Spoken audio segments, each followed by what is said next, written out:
ये कहानी है नितिन मेहता के इकलौते बेटे आर्यन की। नितिन मेहता शहर के सबसे बड़े रईसों में से एक थे। उनके पास इतना पैसा होने के बावजूद वो जमीन से जुड़े हुए आदमी थे। वे लोगों की मदद को हमेशा आगे रहते। उनकी पत्नी तान्या भी बिल्कुल उन्हीं की तरह थी, लेकिन 17 साल का उनका इकलौता बेटा आर्यन उनके बिल्कुल उलट था। आर्यन अपनी बड़ी और महंगी कार में पीछे बैठा हुआ है। उसका ड्राइवर गाड़ी चला रहा है। तभी एक मामूली सी दिखने वाली कार जूम करके उससे आगे स्पीड में निकल जाती है। ये देखकर आर्यन को बहुत गुस्सा आता है। ड्राइवर, सो रहे हो क्या? देख नहीं रहे वो मामूली सी गाड़ी हमसे आगे निकल गई। दबाओ एक्सेलरेटर जोर से, मुझे पीछे रहना पसंद नहीं। ड्राइवर गाड़ी की स्पीड थोड़ी तेज करता है, लेकिन अब भी उसकी गाड़ी पीछे रह जाती है। ये देखकर आर्यन का गुस्सा और भी बढ़ जाता है। Stop stop driver, I said stop the car, गाड़ी रोको। ड्राइवर गाड़ी रोक देता है। आर्यन गुस्से में उतरकर उसके पास जाता है। उतरो, नीचे उतरो, मैं चलाऊंगा गाड़ी। लेकिन बाबा, नितिन साहब को पता चलेगा तो मेरी नौकरी चली जाएगी। नौकरी तो मेरी बात नहीं मानने पर भी चली जाएगी। उतरते हो या अभी के अभी नौकरी से निकाल दूं? बेचारा गरीब ड्राइवर क्या करता। नौकरी जाने का डर जो था, उसने गाड़ी की स्टीयरिंग आर्यन के हाथों में दे दी और खुद बगल की सीट पर बैठ गया। उसके बाद तो आर्यन ने उस गाड़ी का पीछा करने के लिए इतनी स्पीड में गाड़ी चलाई कि ड्राइवर के हाथ पांव फूल गए। ड्राइवर, इंश्योरेंस है ना तुम्हारा? इंश्योरेंस? कुछ ही मिनट में आर्यन ने उस गाड़ी को कई किलोमीटर पीछे छोड़ दिया, लेकिन तेज रफ्तार और सामने से फुल स्पीड में आ रही एक गाड़ी से बचने के चक्कर में उसका नियंत्रण गाड़ी से खो गया और उसकी गाड़ी एक पेड़ से टकरा गई। गाड़ी का आगे का हिस्सा पूरी तरह डैमेज हो गया। ड्राइवर को तो कुछ नहीं हुआ, लेकिन आर्यन के सिर और पैर में मामूली चोटें आई। अब ठीक तो है ना बाबा? ठीक हूँ, बिल्कुल ठीक हूँ। क्या होना है मुझे? ड्राइवर आर्यन को लेकर एक प्राइवेट हॉस्पिटल में गया, जहां उसकी मरहम पट्टी हुई। जैसे ही वो सिर पर पट्टी बांधे और लंगड़ाते हुए अपने घर के गेट से अंदर आया, उसके पिता नितिन मेहता की नजर उन पर गई, जो अपने बगीचे के माली के साथ बात कर रहे थे। आर्यन को ऐसी स्थिति में देखकर दोनों भागे भागे उसके पास आए। आर्यन, ये चोट कैसे लगी बेटा? साहब, बाबा ने जिद करके गाड़ी ले ली और खुद ड्राइविंग करने लगे। आर्यन, कितनी बार तुम्हें समझाया है, तुम समझते क्यों नहीं? अगर तुम्हारा यही रवैया रहा तो मैं गाड़ी में तुम्हें बाहर भेजना बंद कर दूंगा। क्या डैड, आप भी नौकरों के सामने मुझे डांट रहे हैं? कुछ मेरी सेल्फ रिस्पेक्ट है कि नहीं? माली काका नितिन मेहता के यहाँ कई सालों से काम करते थे। वो उनके सबसे विश्वास पात्र नौकरों में से एक थे। नितिन मेहता भी उन्हें बहुत मानते थे। आर्यन को जब नितिन मेहता डांट रहे थे तो माली काका ने बचाव किया। साहब, मत डांटिए बाबा को। बाबा, आपको ज्यादा चोट तो नहीं आई?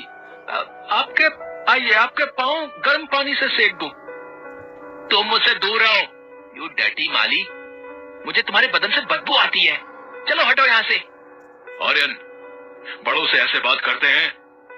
तुम्हें पता है माली काका ने तुम्हें बचपन में अपनी गोद में खिलाया है। उस समय मुझे समझ नहीं थी पापा कि किसकी गोद में जाना है, किसकी गोद में नहीं। अगर ये समझ होती तो मैं इस गंदे आदमी से 50 कदम दूर ही रहता। आर्यन, अपनी लिमिट क्रॉस मत करो। सॉरी बोलो इन्हें। आई सेड से सॉरी टू माली काका। Sorry my foot. ये कहकर आर्यन वहाँ से पैर पटकता हुआ घर के अंदर अपनी माँ के पास गया। अरे, ये चोट कहाँ लगा ली तूने? तब आर्यन ने सारी बात अपनी माँ तान्या को बताई। मॉम, मेरी तो कुछ हैसियत ही नहीं है इस घर में। अब नौकरों को भी सॉरी बोलो, हद है। बेटा, डैड ने कुछ गलत तो नहीं कहा। तुम्हें पता है ना माली काका हमारे यहाँ कितने दिनों से काम कर रहे हैं। एक तरह से वो हमारे घर के सदस्य की तरह है। आप कभी तो मेरी साइड ले लिया करो मॉम। वैसे भी आप मानो माली काका को घर का सदस्य। मेरे लिए नौकर ही रहेगा। उसे सिर चढ़ाने का मुझे आप लोगों की तरह कोई शौक नहीं है। तान्या ने फिर उसे ज्यादा फोर्स नहीं किया। उसने नितिन को भी समझाया कि बेटा जवान हो रहा है, उस पर ज्यादा सख्ती या किसी बात को मानने के लिए मजबूर करना अच्छा नहीं होगा। तान्या की बात सुनकर नितिन भी चुप हो गया। कुछ दिनों बाद आर्यन का बर्थडे था। नितिन और तान्या उसका बर्थडे धूमधाम से मनाने की तैयारी कर रहे थे। उसके 18वें जन्मदिन पर नितिन अपने बेटे को एक महंगी कार सरप्राइज गिफ्ट में देने की सोच रहे थे। वो तान्या से इस बारे में डिस्कस कर रहे थे, तभी उन्हें आर्यन के जोर जोर से चिल्लाने की आवाज आई। वे दोनों भागे भागे नीचे आए। नीचे देखा तो आर्यन माली काका से बेवजह उलझा हुआ था। डैड, आप डिसाइड कर लो, इस घर में मैं रहूंगा या ये गंदा माली। क्या हुआ? तुम इस तरह से इनसे बात क्यों कर रहे हो? मुझे ऐसे ही बात करना आता है डैड। मैंने कितनी बार कहा है ये मेरे सामने ना आए, लेकिन जब भी मैं बाहर निकलने के लिए रेडी होता हूँ, ये आदमी अपनी गंदी शक्ल और गंदी महक लेकर मेरे सामने आ जाता है। चुप करो तुम, नहीं तो एक थप्पड़ मारूंगा। नितिन की बात सुनकर तान्या ने उन्हें रोका। ये आप क्या कर रहे हैं? जवान बेटे पर हाथ उठाना अच्छी बात नहीं है। तब आर्यन ने अपनी माँ को रोकते हुए कहा, तुम बीच में मत आओ माँ, आज फैसला हो ही जाने दो। इस घर में कौन रहेगा, मैं या ये माली? उन लोगों की बात सुनकर माली काका ने कहा, बाबा, आपको कहीं जाने की जरूरत नहीं है, मैं ही चला जाता हूँ। आप कहीं नहीं जाएंगे? नहीं साहब, आपने मुझे बहुत प्यार दिया, मेरे जैसे छोटे आदमी को सीने से लगा कर रखा, लेकिन अब मेरी बारी है साहब। मैं नहीं चाहता कि मेरे चलते इस घर की शांति भंग हो। ये कहकर माली काका वहाँ से निकल गए। उनके जाने के बाद आर्यन के चेहरे पर एक विजयी मुस्कान थी। 2 दिन बाद आर्यन का बर्थडे था। लगभग सारी तैयारी पूरी हो गई थी। नई कार की डिलीवरी का टाइम फिक्स करने के लिए नितिन कार डीलर को फोन कर इन्फॉर्म कर ही रहे थे, तभी उन्होंने देखा कि आर्यन जो अभी अभी बाहर से घर आया था, वो अचानक से जमीन पर गिर पड़ा। उसके मुंह से खून निकल रहा था। नितिन और तान्या उसे लेकर तुरंत अस्पताल भागे। डॉक्टर उनका दोस्त ही था, उसने उसे तुरंत आईसीयू में डाल दिया। नितिन, यार क्या बोलूं, आर्यन की दोनों किडनी फेल हो गई है। Kidney fail? अरे वो तो बिल्कुल फिट है यार। दोस्त, कभी कभी ऊपर से फिट दिखने वाला आदमी अंदर से बहुत सीरियस बीमार होता है। आर्यन बहुत सीरियस है यार। अगर 2 दिन में किडनी ट्रांसप्लांट ना हुआ तो शायद हम उसे नहीं बचा पाएंगे। तो करो ना यार ट्रांसप्लांट, जितने पैसे खर्च होंगे दूंगा। अपने बेटे के लिए खुद को भी बेच दूंगा यार, बस तो उसकी जान बचा ले। बात पैसों की नहीं है यार, इतनी जल्दी उसे कौन डोनर मिलेगा? तुम्हें तो पता है ना, किडनी डोनर का मिलना बहुत मुश्किल है। आर्यन को बचा लो नितिन, मेरे बेटे को बचा लो, नहीं तो उसके बिना मैं भी मर जाऊंगी। नितिन, मेरे बेटे को बचा लो। नितिन और तान्या का ब्लड ग्रुप आर्यन से नहीं मिलता था, तो वो चाहकर भी अपनी किडनी नहीं दे सकते थे। नितिन ने बहुत कोशिश की, लेकिन किडनी का इंतजाम नहीं हुआ। अस्पताल के बाहर दोनों उदास बैठे थे। तान्या के आंसू रुक ही नहीं रहे थे। तभी माली काका की आवाज से उनका ध्यान भंग हुआ। ये सब क्या हो गया साहब? ये सब क्या हो गया? पता नहीं माली काका, ये सब कैसे हो गया। आज तक किसी का बुरा नहीं किया मैंने, लेकिन मेरे साथ। ये कहकर नितिन रोने लगा, तो माली काका ने उन्हें चुप कराते हुए कहा, बाबा को कुछ नहीं होगा साहब, कुछ नहीं होगा। मैं दूंगा अपनी किडनी उन्हें, मैं दूंगा। आप? नहीं माली काका, नहीं। मुझे मना करके मुझे पराया मत करिए साहब, मत करिए। माली काका ने अपनी एक किडनी आर्यन को दे दी। आर्यन की जान बच गई। वो धीरे धीरे रिकवर करने लगा। 1 महीने बाद वो घर वापस लौट आया। घर लौटने के 15 दिन बाद जब वो बरामदे में टहल रहा था, तो माली काका पर उसकी नजर गई। असल में नितिन ने माली काका को बहुत रिक्वेस्ट करके फिर से काम पर बुला लिया था।